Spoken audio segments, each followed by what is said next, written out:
Dude, you got big balls. Yeah. I mean, you got huge balls. You can tell. Yeah.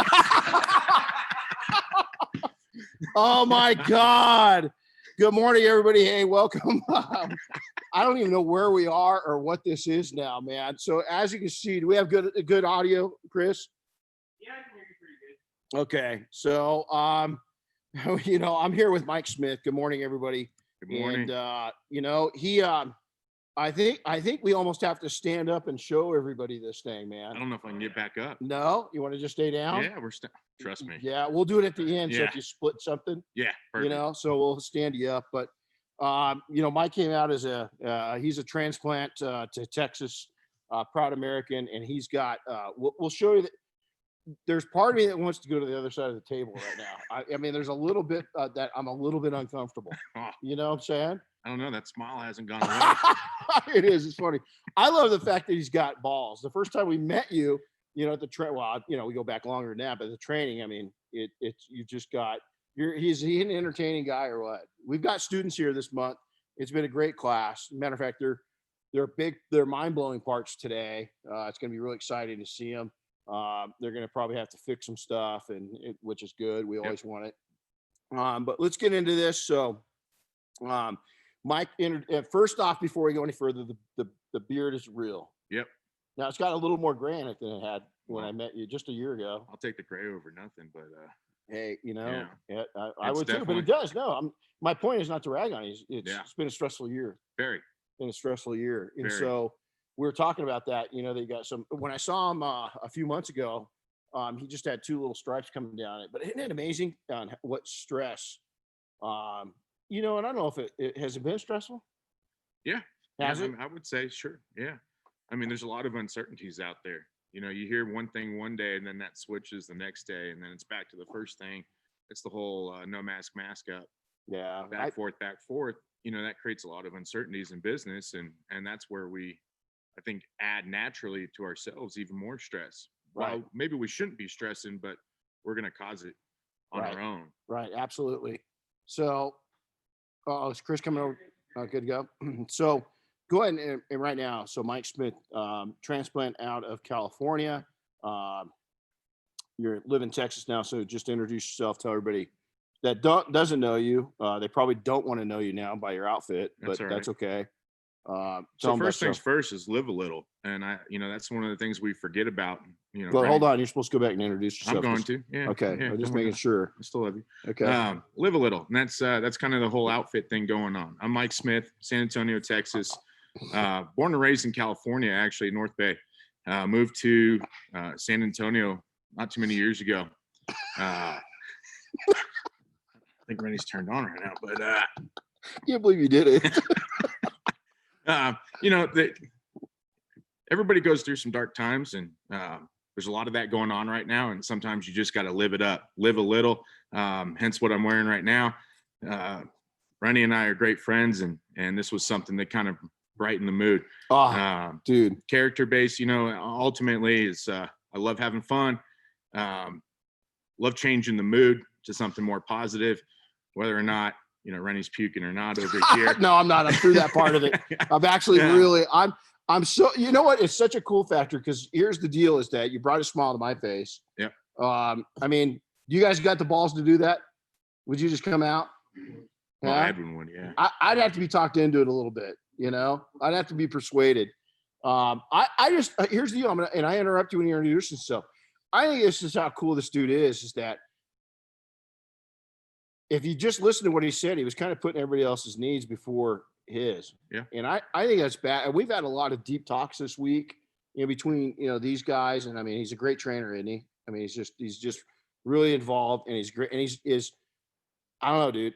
Every time I'm around you, I'm more impressed, Appreciate that. But your outfit took it down a couple notches, but we come back. I don't know. We came back. No, we came back up, dude. No, it's definitely, you've definitely got a nutsack. So we can see that now. So I'm sorry. This is usually I don't know if this is family. Is it family friendly, Chris? It was. Yeah. It's past that. It's done. And so, no, you know what? You're dead right, man. And you know what? I took all the, on my phone, I took all of the news apps off. Mhm.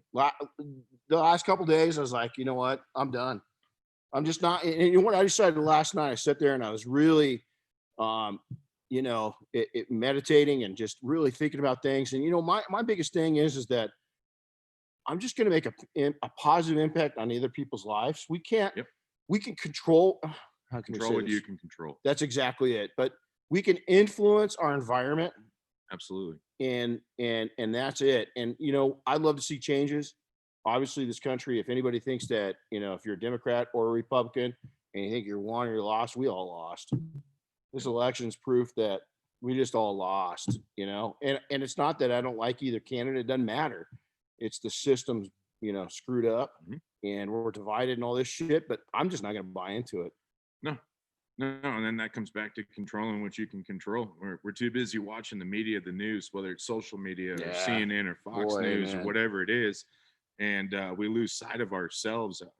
Lose sight So of the people in front of you, and that's something you can control. You can control that atmosphere. You can create that environment to be better. Um, in a million years, I never thought I'd be walking out here in some American flag overalls and dude, I didn't either. booties and Yeah. cowboy hat. But you know what? It's, to me, it's worth it to see Rennie's face light up. God, Last that day of was training, and yeah. to have the all the trainees here, and I don't know, there's probably people dying on the other side of the camera over here. I know Yeah. Chris is dying over Yeah, there. yeah, Chris. So, Well, Chris he wants that outfit he's taking it home. yeah, that's fine. I'll sign it. He's seeing some romance going on, with Brittany, because she's a patriot, and he's thinking, man, overall as American flag, I'm in. Yeah. I'm in. Uh, yeah, he doesn't have the We'll beard. buy you one. So let's go back. So you made some big moves in the last 3.5 years. So Yeah. yeah, you lived in California. When did you move to Texas? 2016, So 2015, 2016. So Joe Rogan, he followed you. Yeah. He followed you. Yeah. Right. So and then so 2016, you had a good career. Did you stay at that career when you moved, or did you give it Yeah. up? So I actually had an opportunity. Long story short, one of my best friends was interested in selling his house, and I was still living in California. And one thing you couldn't do in California was buy a house. So I had an opportunity to buy a house, and I had gone out to go ahead and sign the paperwork, visit him, hang out, and make that transaction. And one of the places that I was working at, it was a tech recruiting firm, made great money, and went to their office, so I didn't have to use up any PTO. They have offices globally, and so I'm in there, and I got approached by the GM of that location. Long story short, he offered me a position there since I was already buying a house. That's kind of how he baited me on. Kept the California salary and got a chance to move to Texas, and had already purchased a house. So things kind of just fell in line. So what, that was 15 or I 16? think it was 15. Dude, how old were you? Shit, what am I? 27. Man, that's killer, dude. You're already investing in real estate at that age, so you had it in your mind. Yeah. We go back and change the paperwork later because it was originally purchased as an investment property, and it turned into a primary residence. That's just badass. So you started building your little empire right then and there. Yeah. So did you? So you moved out there with that job? Yeah. So I took that job. My wife actually wasn't my wife at the time, and she's probably not going to be your wife after this either. Not after this, it's probably over. But we'd been together for a little bit, not that long actually, and I had gone back and said, "Hey, look, I didn't tell you, but I bought a house, and guess what? We've got 3 weeks to saddle up and go. Are you coming or not?" And kind of left it in an ultimatum. She's a saint. Clearly, she deals with me every day. Right. And we started packing. And we left, and she came with me. So I started that job June 4th. Wow. Big move. Big move.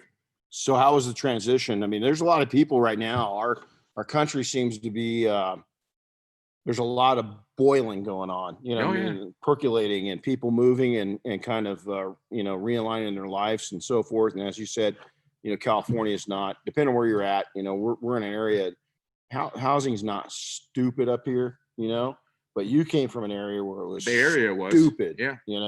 I You mean, couldn't buy a really, house. yeah, So what we could have bought a house for down payment wise would have bought cash for a house in yeah. San Antonio that would have been 3 or 4 times the size, gated community, the whole 9 yards. So Wow. um, big difference, Right. big difference. And So how long were you at the corporate job, and when did you start getting the itch to do your own thing? right away, almost. Really? I got there. I absolutely hated it. I thought I was going to love it. Mhm. I thought that the atmosphere from Texas was going to kind of fall into line with that job. It didn't. And within the first month, I was ready to get out, and I needed an exit strategy. And I thought that at the time, I thought the exit strategy was just get another job. Right. And I didn't quite realize what was going on in my life. And so I did. I actually did go get another job. I transferred to another corporation, same type of job, same role, and went on with a small business instead of a global company. And I was miserable. I was just absolutely miserable. And my wife and I were talking one night. I said, man, I literally hate my life right now. And the story goes to the fact that we decided to talk about what were the consistent variables in my life. I've done everything from real estate to taxes to recruiting to managing gyms and detailing for the last, almost 20 years. And the only thing consistent in my life was detailing. And, I start, stop, do that whole song and dance. And one day I come home and my wife's got a little gift for me, and it turns out to be Renny's book. And so I said, okay, cool. I'll read it. And so I started reading it, and I read it. I've got notes everywhere. Made this home office, and I had stacks. I still have those notes in that book together in a file, and I'll never get rid of those notes because it shows me where I started. Yeah, absolutely. And where I've come. And every time we do a logo edit or anything, it goes back into that file. So I can literally see all of the change. But anyways, yeah, so we're talking about, what were the consistent things in my life, and it was detailing. And picked up Rennie's book and said, I have to do this. So I quit a very, very well-paying job. I promised my wife it was going to be okay. It wasn't. And hit the streets and started door knocking. And that time, did you start a mobile business or? Started mobile. We went mobile for it was like about 6 to 8 months, give or take. It grew extremely fast, and we ended up bringing it back to the house, which for some people it works and for some it doesn't. For me, it was going to be one of those things in an HOA that it wasn't going to work. So I needed a shop. And so I went on the hunt for a shop, told my wife, hey, I was going to look for a shop. We weren't quite married yet. And long story short, I found a shop 3 days before we got married, went inside the paperwork and started moving in instead of moving all the equipment for the wedding. And oops. Yeah, oops. But she knew how bad I wanted it. And, the support was there. Was she happy with me? Absolutely not. I should have been setting up the altar. But either way, I was setting up something that was going to be successful for the both of us as time goes on. So let's talk about the transition. I mean, again, some people that may be thinking about a move, some people are seeing value. I love seeing what's going on right now, that people are building a legitimate, not under the radar, legitimate at-home businesses with shops on their property. I mean, that's what I've got, what was the transition like in relocating? California boy, multiple generations here, your family's been here. What's it been like? Is the move been easy, and has it been worth it? Worth it? Yes. Easy? No. I don't think anything that's worth it is easy, to be honest with you. Everything's got trials and tribulations. It's things that we see happen all the time. There's a lot of stresses that go with it. And I wouldn't trade it for the world. There's some days that I think that I got to hang my hat up or feeling that way. And it's just a natural burnout. And then you kind of look back and you realize, I go back to that file. I see where I started. I see where I'm doing. I see the growth it's anywhere between 17 to 33% year over year. So, that's it's not easy to do that, but totally worth it. Totally worth it. It is. So, let's talk about, people are going to ask about, you've become your brand. Absolutely. You've got a very distinct, obviously, especially right now, Yeah.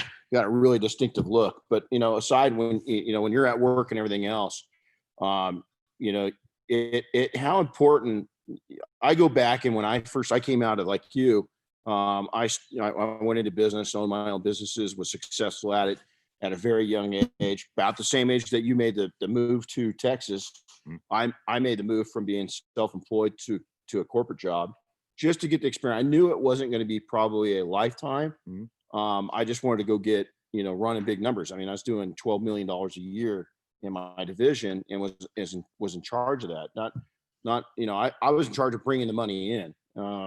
My boss called us he called me wider that I was a gunslinger. So he wouldn't let me see the backside of the money.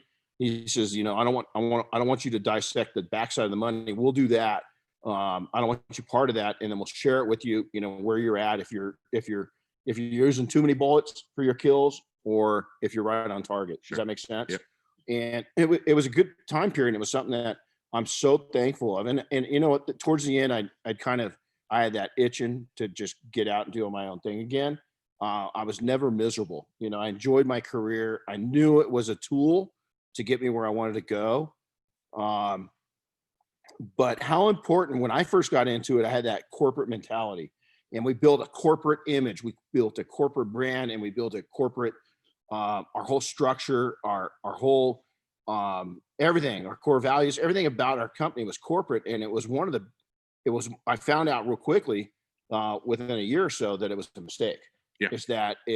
I had to go back and say, man, this isn't a $100 million a year company. We're really small. We're mom and pop. We're in small markets. We need to take and simplify our message and our branding and everything else and bring it home. Yep. You've done a good job of that, because you're so much of your image, your videos, everything else. What would you say to people? Because I see people right now, you've spent money on your logos and everything else. I'm not Sure. saying to not do that, but go back to the beginning. Do you wish that you would have put yourself out more front right from the start, or? Yeah, absolutely. I made a lot of mistakes, which I think we all do. But regardless of that, I still made them. Right. And a lot of those mistakes were financial mistakes. And that's kind of where it can bite you in the ass really quickly too. And what I know now and what I knew then are completely different. I would have absolutely made myself the brand very early on and kind of got myself into that situation a lot earlier. I would be a lot more successful today, even more so than, if I was able to do that.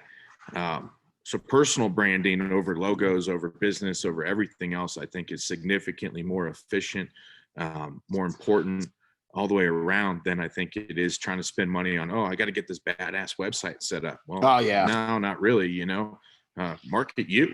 Yeah. Because, at the end of the day, people are buying from you. They're the ones that are building the relationship with you, not, you're carrying this brand. I don't even know what this brand is, but the bottle looks cool, so I'm gonna go ahead and use you. No, you're using me because of my personal image, my personal brand, and the relationship that we are building face to face. You've done a good job of bringing it home. I mean, you're not a Texan, but you completely feel, look, sound, live the part of being what a lot of people envision as a Texan. Yep. And that's really important in your market, because you're connecting with that market. And I think you've done a great job, especially for being so young. So let's go back and let's go back 3.5 years ago. So there's a lot of people that are looking at, either they're starting up, they're pretty fresh, or they're expanding. Words of wisdom to them. What's a couple things you'd lay out for them? Slow down. That's a mistake that I continue to make all the time. Slowing down is a key component to success. Controlled growth. Just because you're growing rapidly doesn't mean you're actually successful. being able to knock that down a minute, know your numbers. Knowing your numbers is key. It took me a long time to figure out what my numbers were, where they needed to be, where I needed to be. And ultimately, I was just running to run instead of running to win the race. Big difference. Anybody can get on a track, generally not me though, but anybody can run, but there's people that are wanting to win the race. Knowing your numbers is going to be the key component to that. It allows you to set up controlled growth. Controlled growth, can take time. It can take years to get there, and you have to make your sacrifices while you're in that growing stage. But ultimately, that would be great either way. I think those were my biggest mistakes and things that I think that people can take home and start fresh. Whether you're 10 years in, maybe you've just grown astronomically, but you're unhappy. Well, slow it down a little bit. Get yourself back to happy. And maybe you're starting off and you think that you can capitalize on all these new clients and all this new money. Well, figure it out. Is the money worth it? Are you hitting the numbers you want to hit? If not, find a way to do it. So controlled growth, slow and steady wins the race. I think those would be my key components to start over. Absolutely. I think, one of the things that I just gave a message out to our group, and I think also is I see a lot of people putting a lot of irons in the fire, and they really haven't mastered one skill set or one compartment of their business yet. They're kind of reaching out and listen, I love multiple streams of income, but I see a lot of people get in trouble because they really haven't gotten their needed proficiencies down. And what I mean is, hey man, you might be able to do, you're a heating and air conditioning contractor. You might be the best dude at setting those systems up. But do you have the business side down? Do you have the profitability side down? Do you have the scalability down? Do you have all these things down before all of a sudden you start jumping into a lot of different things? Yep. And so now your shop, you guys, because you're a true gearhead. Mm-hmm. I mean, you build shit. Yep. I mean, you just don't detail shit. This guy's got some trucks that we'll be sitting there and we're working on. We had a couple trucks come in. We got one now. He can look at the truck and it's like he's reading the serial number off, the VIN number. A lot about trucks and 4x4s, and you work a lot of Raptors. Yep.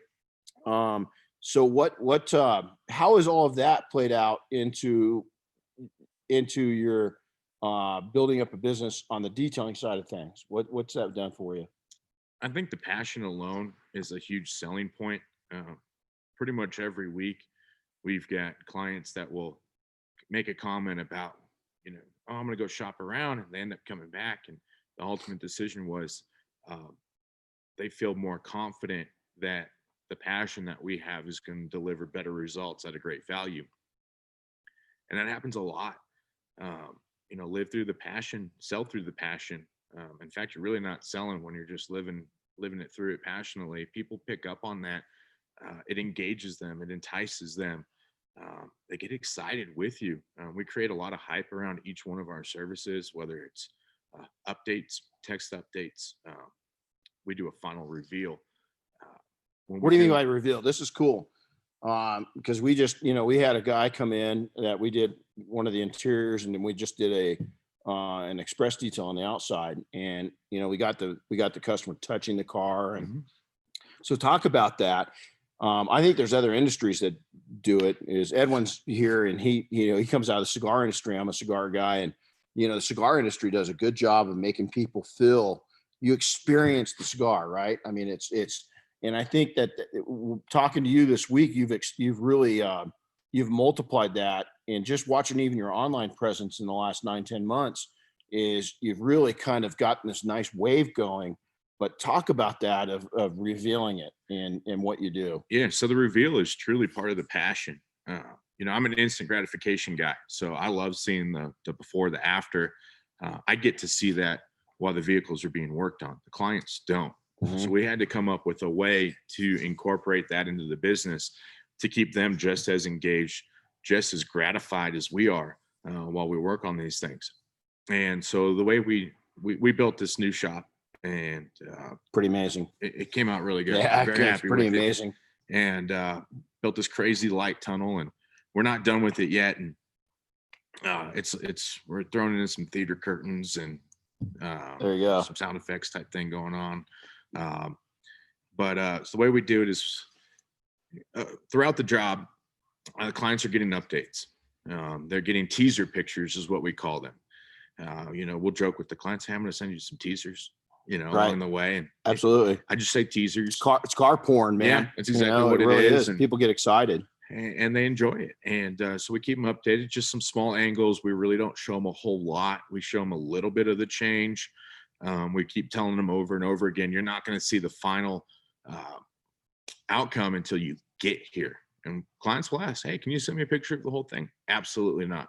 It's going to spoil the surprise. I love that, man. I love that. And so we just won't, unless they're throwing a tantrum and I just really picked the wrong client for the week. But either way, we won't, just period.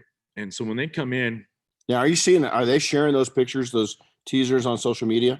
All the time. Is that cool or what? All the time. So when they walk in the door and they get to the vehicle, what are you doing with them? What are you saying to them? What's the experience that you're doing? So, those are all updates that they're all sharing on social media. How cool is that, man? How cool is that? So, and there's a lot for those to show them real quick. Just pull it up in front. He's definitely, they just keep pulling up. And I mean, that's it. Those are all, they're tagging their friends. Yeah. That's killer. That's killer. And when you can get your customers talking about you online and you're not talking about yourself, that's absolutely the power in that's huge. And these are just small little excerpts, little things that they can't even tell what's going on here. Right. But it's a teaser. Yeah, just the teasers. Just teasers. I love it. So we turn off all the lights. We lead them. We've got a clean room and a dirty room, basically, and turn off all the lights, and we showcase it in a light tunnel. And we have them come in. They stand on our logo on the floor. We have about a 6.5, 7 foot logo in the floor. That's the only thing that lights up when you open the door. So they can go to the logo, stand on it, look towards their car. They can see a little shadow of it. Mm-hmm. And then we start lighting it up. And we get them to walk around the car, see it, feel it, touch it, check it out in there. They'll never see it again in that much light. Pretty much. I mean, it's kind of think of the Ferrari round turntable. Yeah. Kind of the same type of experience. Right. Absolutely. To it, and bring them in and get to see it that way. Can you imagine it to segue off an industry that's really hurting right now is the dealership. The model for selling cars is so contaminated, and some dealerships are nailing it. A lot of them, I just we were talking about earlier in the week. I assisted my brother buying a car, and it was such a 1980s high pressure, just snake oil experience. Can you imagine if the dealerships, even just if you're buying a minivan, if they would, if they'd make that big of a deal out of it, you know what I'm saying? And just make people feel special. I think it would change the game. Most people wouldn't be driving an old car. I think you'd have a car. The average turnaround for cars right now is 2.8 years. Yeah. So 2.8 years is enough time for somebody to want to be in another car. If they made a big deal out of it, it'd be a year and a half. What's yours? Okay, so we both have a slight addiction. Yeah. What's your average turnaround on a car? When your trucks? We were just talking about this earlier. Yeah. When you get a new truck, when's the next new truck coming in? My personal turnaround? Yeah. It's terrible. It's about 6 to 8 months. Yeah, mine's horrible. I'm about 18 months into mine and I'm bored out of my mind. Yep. I mean, it's just like and it's bad. I mean, and I'd say that I'd get a car that I'm really excited about, but I like to churn and burn, and it's not a good, it's a good thing if financially you're doing it right, and like you're doing it right. I think I'm doing it right. Pretty sure I'm doing it right. Yeah. But, I just get bored. I got an itch for it. And, so I just sold I have a terrible car addiction. Yeah. Me too. But I just sold, got rid of a couple, and, now we're in a position where my toy became my daily, which it's a badass toy and I absolutely love driving it. Right. But it's only been 2, maybe 3 months since that started. Yep. And you're bored.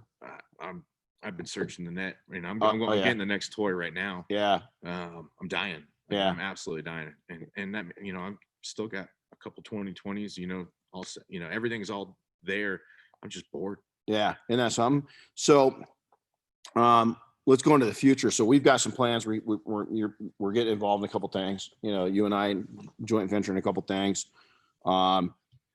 What's exciting for your business? Anything fun coming up other than that we don't want to discuss yet? I think it's going to be a stay tuned moment. Yep. Yeah, that's a tough one. Yeah. There's a lot of badass stuff you can do and get excited for. A couple of the things that we're doing is we're not stopping our remodel. I'm going to continue to build out our. How big is your shop? Small. It's 1,800 square feet each perfect. One. So you got 3,600 square feet. It's not a small shop, man. Small shop. Our shop was 1,200 square feet, doing 1.3 out of it at one time, and then we shrunk it. We went after a very targeted market and really defined who we were and who our clients were, and we did that at 1,200 square. I don't know how we did it. I don't know. I really don't. My floor plan's not necessarily, I think, the greatest. And with the personal addiction of vehicles, I tend to stack. Yeah, I was going to say half of that's just all your rides stacked in there. Yeah. I mean, it definitely plays a part. And then with the new tunnel we built, it kind of killed a lot of floor space, a lot of available floor space, which is fine. We upped our prices, lowered the quantity of jobs we were bringing in, executed those jobs even better than we were before, packed them full of more value, brought the price structure up, and we were able to offset it that way. In the midst of doing that, we also went from 7 days a week down to 5 days a week. Oh, that's awesome. Huge. That's huge. Yeah. I mean, COVID forced us to actually do a lot of great things for our business. So, a lot of people struggled this year. We struggled in different aspects as well. We ended up growing. So this year we grew. We didn't work for 2 months with the shutdown, and we took a very limited clientele in. We were really focused on very specific jobs this year instead of any and every job, and took our time from 7 days a week down to 5 days a week. And a lot of changes, and we still grew 17%. That's cool. So, I'd say most entrepreneurs I talk to, I don't make too many posts, but there's a local talk forum on one of the social media platforms, and somebody is going off on all the businesses that were remaining open and that everybody should shut down. And I just went in and I said, first off, are you a business owner? Have you ever owned a business? And second off, they're talking about, feeding more unemployment and giving people more money. And I go, it's the worst thing that can happen to small business. Small business makes the world go around in this country. And, most businesses are doing good. One of the weaknesses is finding people, and so it's been real tough. So how do people find you? Listen, go check out his videos. You're doing a great job. Now, that's another one. So this is a real lesson for these guys too. Were you comfortable? Obviously you've got, you're pretty comfortable in your skin. But doing videos, did that come natural? Oh, no, I still think it sucks.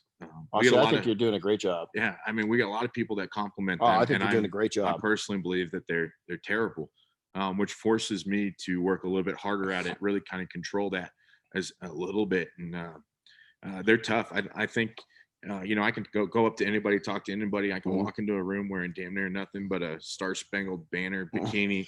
And, it really doesn't.